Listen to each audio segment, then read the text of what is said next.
thoughts going in my mind that make this service a little bit different from the 8:30. As the choir was singing, I was thinking about a church I served previously. And on Mother's Day, I had a conversation about how God is like a mother, much like we're doing today. And the next day, after it had broadcast on local cable, the phone rang all morning with people from the community wondering if I had really said that God was a woman. Well, obviously you didn't listen, because that's not what I said. And on Father's Day, when I had a conversation about how God is like a father, not one phone call. So thank you for those words that you just shared. I'm going to say I've heard some really great sermons on Mother's Days in the past that have included considerations of women's gifts while acknowledging that not every woman is a mother. And not every person had a great relationship with a mother. It can be complicated. I've heard those. I've been subjected to some really bad theology on Mother's Day. And I hesitate to say it, but I'm going to say it like it was a sermon. The sermon I heard about the temple prostitutes. And the whole time I was like, really? Mother's Day? Okay. As someone who is not a biological mother, this is one of those days when I understand why some people avoid church. Because we can have a tendency to sugarcoat motherhood or pretend that motherhood is all we're supposed to be and that every relationship is great. And that's not always the case. And sometimes we act like pregnancy is easy and childbirth isn't still dangerous. And those aren't true either. We sometimes forget that there are mothers who struggle. There are mothers who deal with substance abuse issues. There are mothers who are abused. And there are mothers who sometimes walk away. And when we sugarcoat Mother's Day on Sunday and go, oh, isn't it lovely, then we miss that motherhood can be complicated. And there's not one category that everyone fits in. So I'm not going to ignore that today is Mother's Day, but we are going to consider the characteristics of strong women that we seek to emulate in the world. And it begins with those two passages that we just heard that Fred so aptly read. I admit I've had these chosen for a while, and I kept thinking, but I don't know what I'm going to do with them. And I was standing here this morning, and I was reading through my notes, and they were pretty all over the place. I'll just be really honest. At 7:30 this morning, I was a lot less together than I am now. And I started reading again what we just heard from John, when it says, the one who enters by the gate is the shepherd of the sheep. The gatekeeper opens the gate, and the sheep hear the voice. There's a gatekeeper.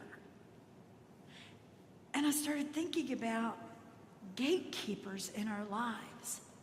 Women who have been gatekeepers, and how we could look at science and consider Marie Curie and Katherine Johnson, and if you don't know them, ask me after the service. And we could look at gatekeepers in the arts of Frida Kahlo and Mary Cassatt, and we could look at gatekeepers in business and Sheryl Sandberg, who tells all of us to lean forward, and we can look at gatekeepers in politics and the first woman who ran for that major office, Geraldine Ferraro, and what she went through and what she taught us.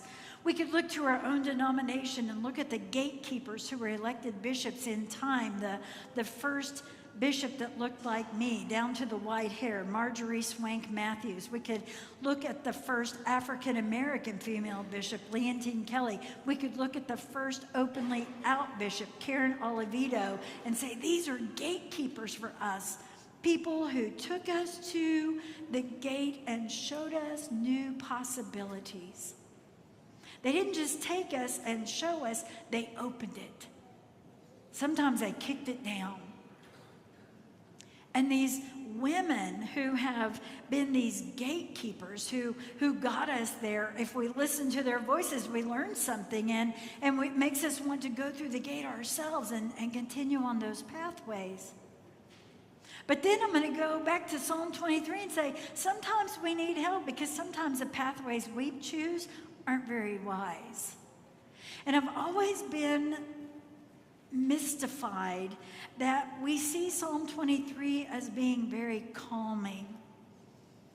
Because there's some danger even in the words that I'm led beside still water. And we always think of that as, oh, good, I'm going to get something to drink. Still water is deadly. And I went to school in still water, so I know that. I can't say still water and not make that reference. Okay. So if you ever walk past a pond where the water is not moving, do you see what's happening? This is my other word I can't wait to use. There's scum on top. You don't want to drink it. It's not good for you. So what does the shepherd do? Drags us past where we think we want to be and gets us to where we'll find refreshment, where we'll find new life, where we'll find something that is good for us and not the first thing we come to. So not only is there a gatekeeper who is leading us to a gate that we should go through, there's a shepherd who is dragging us along, taking us away from our base instincts and saying, no, we need to get someplace else. And I don't know who that is in your life. I don't know if it's a mother, I don't know if it's a father, I don't know if it's a grandparent, but there's somebody who has filled that role in your life. I pray there is somebody who has filled that role in your life. Someone who understands that we don't always think things through. Okay, I don't want y'all to get cheated, so I'm going to tell you, my mother never once said to me, don't jump off of a moving car. So when I did that and I broke my toe, I didn't tell her. I wore these really weird shoes that kind of cushioned it, and I limped for about 3 weeks. But my mother, if she had known that I was going to be foolish enough to jump off of a moving car, she would have been dragging me past that stagnant water and going, nope, that's not where you want to stop, Marita. That's not where you want to stop. There is somebody who fills that role for us. Maybe it's the person sitting next to you. Maybe it's a spouse. Maybe it's your child. Because our kids teach us a lot of things that we still need to know, and not just how to run our electronics. Somebody has led you past the things that are not good for you. Somebody planted those seeds, and their words still make you think twice if they're not still with us. Their words are in our heads and our hearts and our minds. Hang it up. Hang it up. You've got to hang it up. Years later, still hear those voices. So we have the gatekeeper. We have the shepherd. And then we go back. We go back to John and we read what the results are when we follow this pathway. That there will be abundant life. Abundant life. And no, I'm not going to ask you to send me $100 so you will make money when I say that. Because abundant life has nothing to do with funding televangelists. I said it. I'm a televangelist now. I'm not going to do that. That you might have life and have it abundantly. You can have abundant life when we drink from the fountains that are good for us, that are healthy. And that might be about water, but that might be about learning together and living together and loving together. The healthiness that creates abundant life.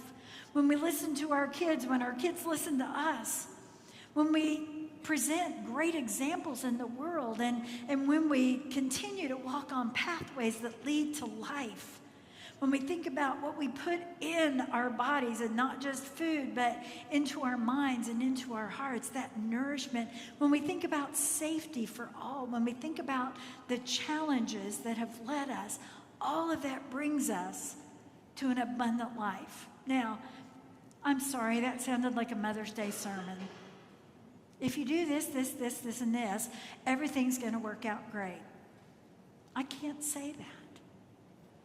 But I can say, if we continue to see the wonder and awe in the world, if we continue to be challenged by people who say, wow, look at this, which might be why the quote on the front of the bulletin is from an odd source, Steve Jobs. It is reported that Steve Jobs' last words were, oh, wow, oh, wow, oh, wow. On that brink, the difference of a breath between life and death, he was at a gate. And whatever he was seeing in his mind or in his heart led him to a moment of, oh, wow. So whatever brink you are on, if it's the difference of a breath between making a good decision and making a not so great decision, look to the gate. Who got you there? Who showed you the pathway? What have they taught you? The stories from John and would tell us that it is the pathway of the Christ. We used to call it the way. It used to be that people who were following the way were accused of turning the world upside down. I wouldn't mind that charge. But as we walk toward those gates in life, gates that we're led to by people that we trust, people who have taught us how to walk through them,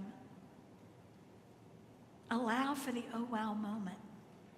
Allow for that moment to understand that this might be the brink of something new and great, and people in my life have given me the tools to walk through this, including the people who taught me faith, who taught me about what it is to walk on a journey with Jesus. Wow. Oh, wow. I don't know if this is how I end today. I feel like I'm going to keep talking if I don't stop. So let me just say this. The people who love us, the people who invest in us, the people who invest in you, and maybe you have somebody on your mind right now, the people in faith who have taught us about how to walk in the footsteps of Jesus and how to have trust and how to avoid scum and how to continue to see one another as beloveds that Jesus longs to gather in like a mother hen. Feel the awe. Feel the amazement. And then vow to be one of those people. Vow to be one of those guides, those mentors, those teachers. If it's your role to be one of those mothers, one of those fathers, one of those aunties, one of those grandparents, one of those friends, one of those children, vow to be that in this world, a child of God who teaches about how to be a child of God. And then we can share in the amazement and the awe and the wonder together. Would you pray with me?